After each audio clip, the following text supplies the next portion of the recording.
L'Église est dans le monde, mais elle n'est pas le monde.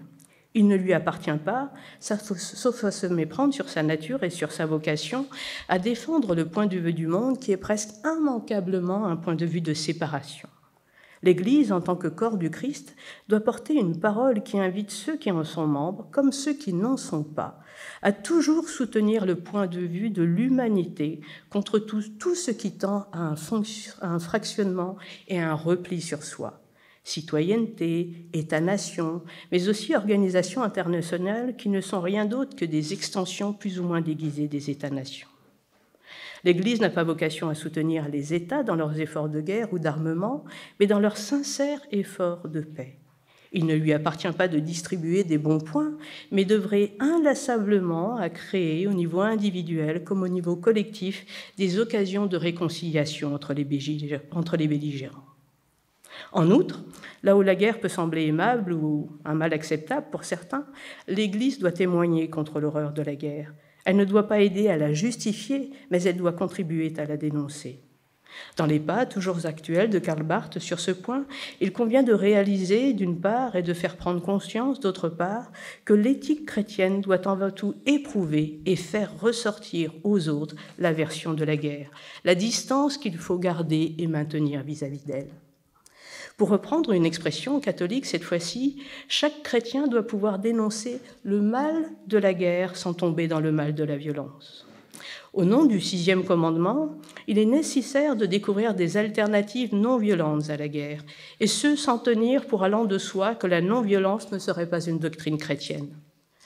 Que la Bible ne cesse de montrer des guerres, des meurtres et des conflits ne signifie pas que la révélation les soutienne. Cela passe par la reprise d'une théologie de la création qui permette de penser l'unité du genre humain, tout comme l'unité du vivant, à la lumière de l'effondrement de tous les murs de séparation qui ne tiennent pas face aux effets mondialisés des événements passés, présents et à venir. Cela passe peut-être par une théologie de la paix qui fasse voir le pouvoir désagrégateur de la violence, tant dans les cœurs que dans les structures. Cela passe aussi par une théologie de la vie qui défende inlassablement la vie contre tout ce qui, au plan individuel comme au plan collectif, l'écrase, l'étouffe, la méprise ou la vilie. Le commandement « Tu ne tueras pas » ne vient-il pas souligner que la vie doit être protégée de l'extérieur comme de l'intérieur ? De l'extérieur par les États qui font et nourrissent la guerre, de l'intérieur par tout ce qui, dans le cœur des êtres humains, conduit à la solitude, à l'isolement, à l'exclusion et à la séparation. La guerre est une action de l'État. Bien que l'État appartienne à l'ordre de la conservation de la vie, il peut néanmoins entrer dans une logique de mort qui affecte l'institution elle-même et ceux qui en dépendent. Si les hommes font la guerre et tuent, c'est parce qu'ils doivent faire leur devoir de citoyens. Ils se doivent d'obéir à ce que l'État réclame d'eux. En qualité de citoyen, l'individu se voit obligé de donner la mort, tandis que le commandement invite le chrétien à protéger la vie. Le 6e commandement concerne ainsi d'emblée la politique et l'éthique. La politique à travers la conduite de l'État, l'éthique à travers celle de l'individu. L'État, en effet, n'est pas une abstraction. Son fonctionnement suppose des individus qui l'appuient et le maintiennent par leurs choix, leurs responsabilités. Dans cette perspective, il appartient à chacun, au niveau particulier, de se demander s'il fait tout ce qui est en son pouvoir pour que d'autres solutions que la violence pour répondre à la guerre voient le jour. Enfin, avec Emmanuel Levinas, dans son nom, il peut être bon de rappeler 3 vérités issues de la guerre, la seconde, transmissibles aux hommes nouveaux que nous sommes tous, car arrivés après. La première, c'est que, je cite Emmanuel Levinas, « Pour vivre humainement, les hommes ont besoin d'infiniment moins de choses que les magnifiques civilisations où ils vivent. » Fin de citation. La seconde, plus importante pour nous aujourd'hui, c'est, je cite de nouveau, « Qu'aux heures décisives où la caducité de tant de valeurs se révèle, toute la dignité humaine consiste à croire à leur retour. Le suprême devoir, quand tout est permis, consiste déjà à se sentir responsable à l'égard de ces valeurs de paix. Ne pas conclure dans l'univers en guerre que les vertus guerrières sont seules certaines, ne pas se complaire dans la situation tragique aux vertus viriles de la mort et du meurtre désespéré. Ne vivre dangereusement que pour écarter les dangers et pour revenir à l'ombre de sa vigne et de son figuier. » Fin de citation. La troisième, leçon, vérité, de grande portée car elle situe le lieu véritable de toute transformation. Je cite Lévinas de nouveau. « Il nous faut désormais, dans l'inévitable reprise de la civilisation et de l'assimilation, enseigner aux générations nouvelles la force nécessaire pour être fort dans l'isolement et tout ce qu'une fragile conscience est alors appelée à contenir. Il nous faut, en rappelant la mémoire de ceux qui, non juifs et juifs sûrs, sans même se connaître ni se voir, se comporter en plein chaos, comme si le monde n'avait pas été désintégré, en rappelant la résistance des maquis, c'est-à-dire précisément celle qui n'avait d'autre source que ses propres certitudes et son intimité. Il faut, à travers de tels souvenirs, ouvrir vers les textes juifs un accès nouveau et restituer à la vie intérieure un nouveau privilège. La vie intérieure, on a presque honte de se prononcer devant tant de réalisme, d'objectivisme, ce mot dérisoire. La guerre ou de la division du monde. La guerre est l'expression d'un monde divisé. Elle ne fragmente pas tant le monde qu'elle ne relève combien une logique de séparation est à l'œuvre dans les cœurs comme dans les institutions. Elle rend visible l'existence d'un monde fragmenté au sein desquels les individus, les sociétés et les États-nations se dressent les uns contre les autres afin de préserver tout ou partie des attributs constituant leur souveraineté, afin de conserver leur indépendance.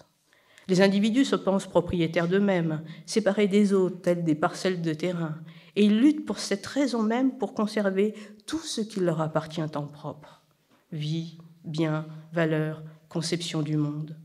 Les sociétés se battent pour conserver leurs singularités culturelles et ou coutumières contre tout ce qui menace de les faire disparaître sous d'autres valeurs.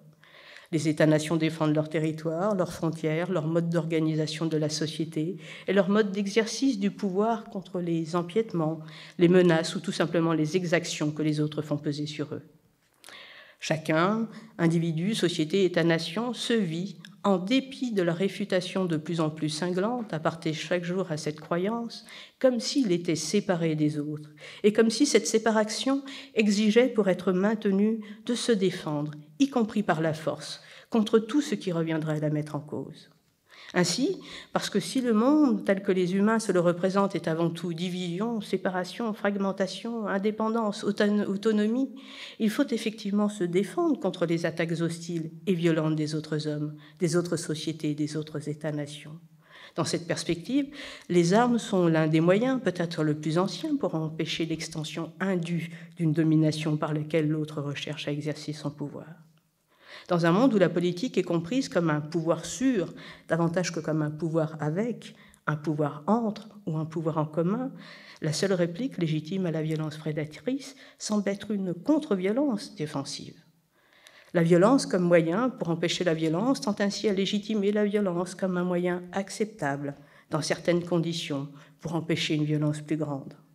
Dans ce cercle de la violence sans fin, c'est alors de la violence qu'il faudrait paradoxalement attendre un terme de la violence, comme si la violence pouvait à la fois être un moyen en vue d'une fin hétérogène, la paix, et un moyen en vue d'une fin homogène, l'asservissement, l'écrasement, la réduction en néant de celui qui ne se soumet pas.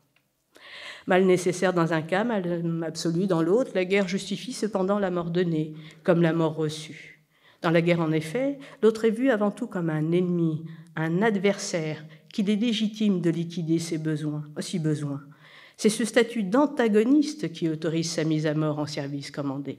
L'ennemi, c'est l'autre homme, saisi avant tout par l'hostilité qu'il suscite, à travers les différences qui font de lui quelqu'un qui n'appartient pas ou qui n'appartient plus à la même communauté que moi, voire à la même humanité. L'ennemi, c'est l'autre, l'étranger à l'égard duquel l'inimitié l'emporte, celui donc, comme par définition, avec lequel je ne peux pas faire communauté si l'amitié est une des conditions de la politique. C'est la différence élevée au rang de catégorie première pour servir de principe organisateur des rapports entre les hommes et du fonctionnement des institutions. C'est la logique de division, de fragmentation, élevée au rang de principe de commandement de la représentation de la réalité humaine. Rien de très original dans ces remarques. De mon point de vue, si j'ose dire, toute guerre est une guerre civile qui déchire l'humanité. Or, le 6e commandement fait irruption dans cette conception du monde. Tu ne tueras pas vient en effet d'emblée restreindre la portée de tout antagonisme possible dans la mort, dont la mort ne saurait être un horizon envisageable ou acceptable parmi d'autres. Oui, les conflits existent entre les hommes. Oui, les différends, les désaccords, les inimitiés, les haines cuites et recuites peuvent toujours advenir entre les êtres humains. Mais rien de cela ne devrait permettre de transformer l'autre homme en un adversaire que l'on pourrait tuer afin de solutionner les difficultés. Tu ne tueras pas. Dans sa remarquable économie, le commandement ne précise pas à qui, quand, pourquoi il ne faudrait point ôter la vie. Il le prohibe catégoriquement, apodictiquement. C'est tout. À la multiplicité raisonnante, raisonneuse, pour ne pas dire ratiocinante des raisons que tous et chacun peuvent aisément se donner pour commettre le pire, l'irréparable, cette parole brille par son laconisme. Elle ne dit pas « tu ne tueras pas d'innocents », ce que chacun pourrait admettre, même si très rapidement tel ou tel esprit vif demanderait assurément si l'innocence existe. Elle ne dit pas non plus « tu ne tueras pas le méchant », ce qui scandaliserait aisément celui pour qui il est des êtres qui méritent la mort. Non, elle inclut, de fait comme de droit, dans son admirable silence, tout autre que moi, quelle que soit l'appréciation morale que je porte sur lui. La vie de l'autre ne dépend pas de l'estime que j'ai pour lui, de mes rapports, du moment à son égard, de la dignité que je lui reconnais ou non. La vie de l'autre ne m'appartient pas, parce qu'elle n'est pas une chose que je puisse m'approprier.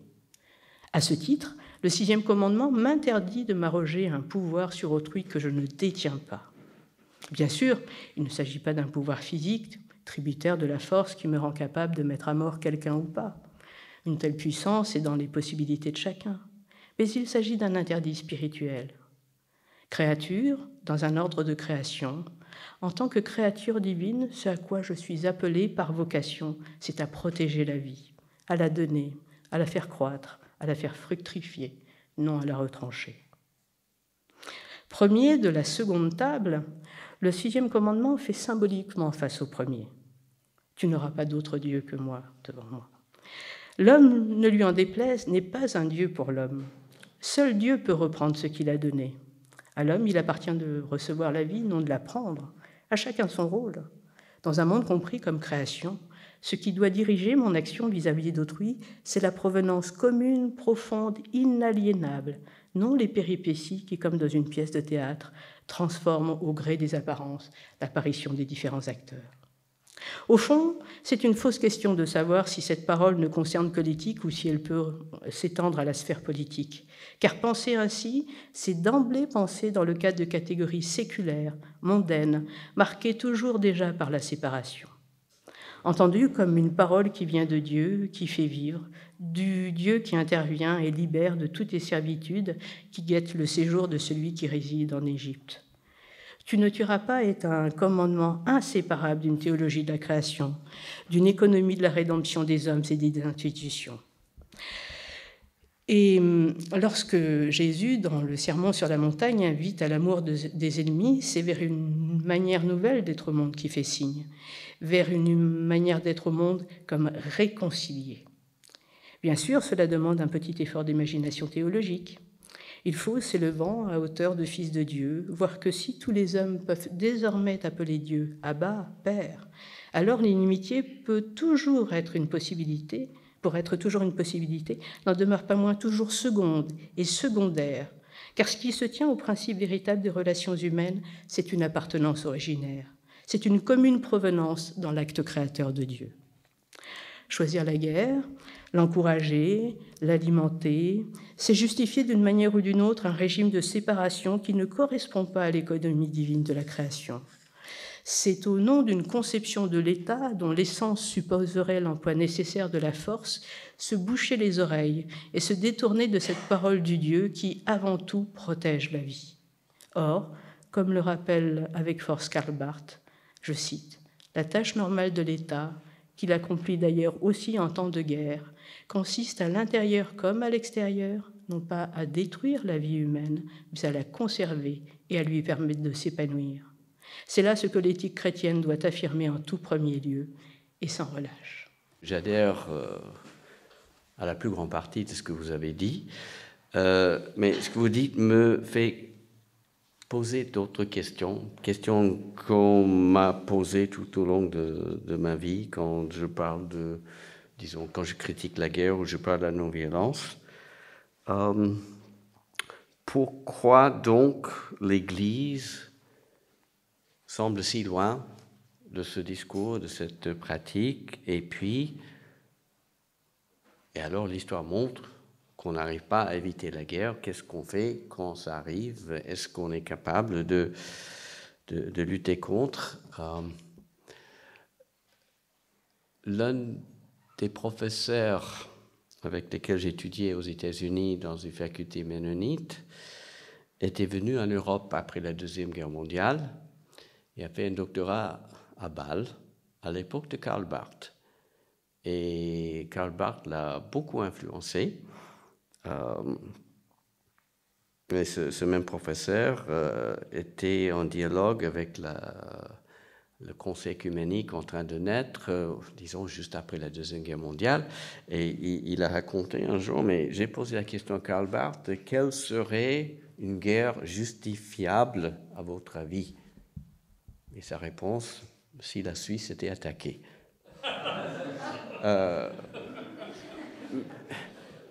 Ce qui montre que c'est quand même compliqué, même de mener cette critique de la guerre et puis d'appartenir à une nation. Et donc, la question pourquoi l'Église ne correspond pas et pourquoi dans l'histoire de l'humanité on n'arrive pas, et puis ça pose la question du mal. Hein. Et le mal, grande question théologique, grande question philosophique qu'on n'arrive pas tout à fait à résoudre. Et je sais qu'au XXe siècle, entre les deux guerres mondiales et puis après la Deuxième Guerre mondiale, il y a des théologiens qui se sont penchés sur le langage de l'apôtre Paul, principauté, puissance et pouvoir. Et bon, je pense à Berkhof et puis à l'exégète américain Walter Wink qui ont élaboré ou qui ont réfléchi sur l'existence des structures, disons la structuration du mal dans la politique, dans l'économique. Effectivement, là, il y aurait beaucoup de... Donc, c'est un grand sujet, mais je crois que c'est un sujet important quand on veut parler contre la guerre.